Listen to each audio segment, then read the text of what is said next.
Shalom Bapak Ibu Saudara-saudari yang dikasihi dan mengasihi Tuhan. Kita bersyukur kalau hari ini Tuhan boleh memberkati kita. Mari sebelum kita membaca merenungkan firman Tuhan, kita satukan hati, kita berdoa. Tuhan, terima kasih, kami bersyukur untuk kasih setiamu yang nyata di dalam hidup kami. Kami bersyukur karena Engkau boleh memelihara kami dan terus membawa kami senantiasa memuji, memuliakan nama-Mu. Terima kasih ya Tuhan. Sebentar kami akan membaca dan merenungkan firman-Mu, berfirmanlah, dan biarlah kami mengerti apa yang menjadi kehendak-Mu, dan kami tahu apa yang harus kami lakukan. Kami berdoa ya Tuhan di dalam nama Tuhan Yesus Kristus, haleluya, amin.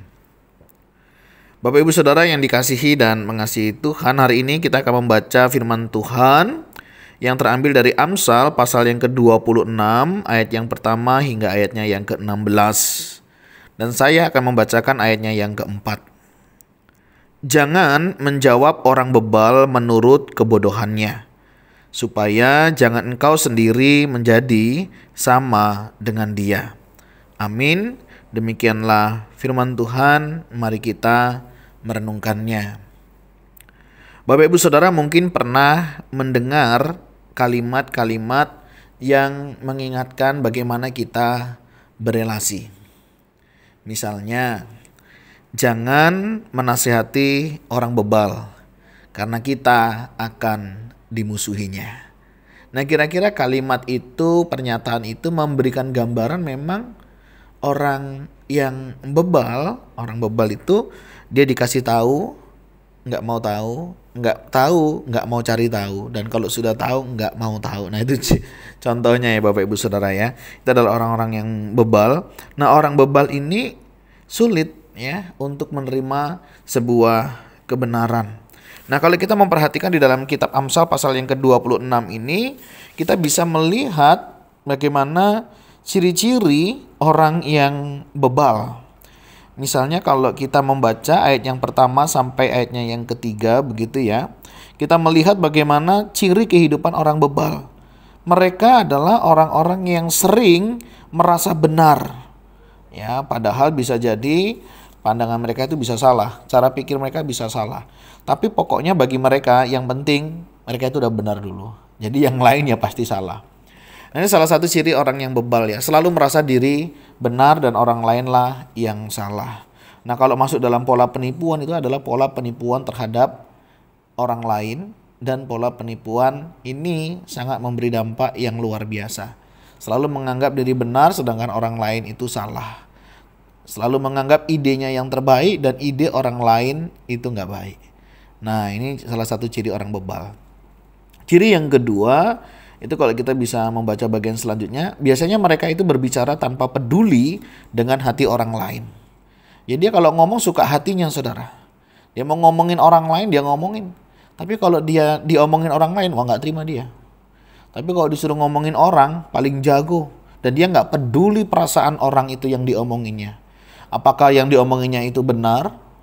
Apakah yang diomonginnya itu bisa dipertanggungjawabkan? Dia nggak peduli. Kalau dia mau ngomong, ngomong saja dia saudara. Dia nggak peduli perasaan orang lain. Dia tidak peduli hati orang yang mendengarnya. Dan dia tidak peduli akan penilaian orang. Ya, dikatakan seperti duri yang menusuk tangan pemabuk. Ya. Jadi mereka tuh omongannya tuh kadang menyakitkan saudara ya. Dia tidak bisa menjaga perasaan orang lain. Katakanlah benar begitu apa yang disampaikan, tapi dia tidak peduli. Dia tidak melihat bagaimana orang yang mendengarnya, bagaimana orang yang melihatnya. Dia nggak peduli saudara. Itu ciri-ciri orang bebal memang. Nah, yang ketiga, suka berdebat, tidak mau kalah meskipun pendapat mereka itu salah. Ngeri ya saudara ya. Ini diskusi nih, dikasih tahu yang benar, dia nggak peduli. Dia selalu mempertahankan prinsipnya walaupun itu salah. Itu ciri-ciri orang bebal Bapak Ibu Saudara ya. Jadi orang-orang demikian ada. Ya, yang terakhir biasanya mereka itu menutup diri ya dari nasihat orang lain. Ya, artinya ya dia sudah merasa dirinya benar, orang lain yang salah, dan dia tidak mau kalah meskipun pendapat mereka salah. Dan tentunya orang-orang seperti ini adalah orang yang menutup diri dari segala sesuatunya. Karena dia sudah merasa dirinya paling benar, paling oke, paling hebat begitu ya. Kalau bicara rohani ya, dia merasa rohaninya sudah paling baik. Kalau ngomong kepintaran, dialah orang yang paling pintar begitu ya.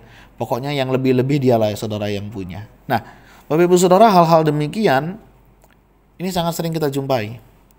Dan mungkin bisa jadi juga beberapa ciri ini tadi ada di dalam diri kita. Jika memang beberapa ciri ini ada di dalam diri kita, mari saudara kita introspeksi di dalam diri. Jangan sampai kita menjadi orang yang bebal, orang yang tidak bisa mengerti, memahami ya kehidupan ini. Jika kita selalu merasa diri kita benar, ya kita tidak peduli kepada orang, tidak mau kalah, padahal kita salah, begitu ya, dan menutup diri dari nasihat orang lain, saudara kita harus bertobat. Ya, jangan sampai hal-hal ini bisa menjadi batu sandungan buat orang lain, ya, bisa menjadi penghalang untuk orang lain datang kepada Tuhan. Setiap kita berpotensi untuk menjadi orang bebal, ya. Dan jika itu ada di antara kita, mari kita selesaikan di hadapan Tuhan dan jangan kita pelihara hal-hal yang demikian. Karena ini tidak baik untuk kesehatan kita. Ini tidak baik untuk pertumbuhan kerohanian kita. Dan yang jelas ini tidak baik untuk nama Tuhan. Ya, kita bisa mempermalukan nama Tuhan dengan hal-hal yang demikian. Dan mari saudara ketika kita diingatkan, kita menyadarinya. Kita sadar, ya tentunya kita mau berubah.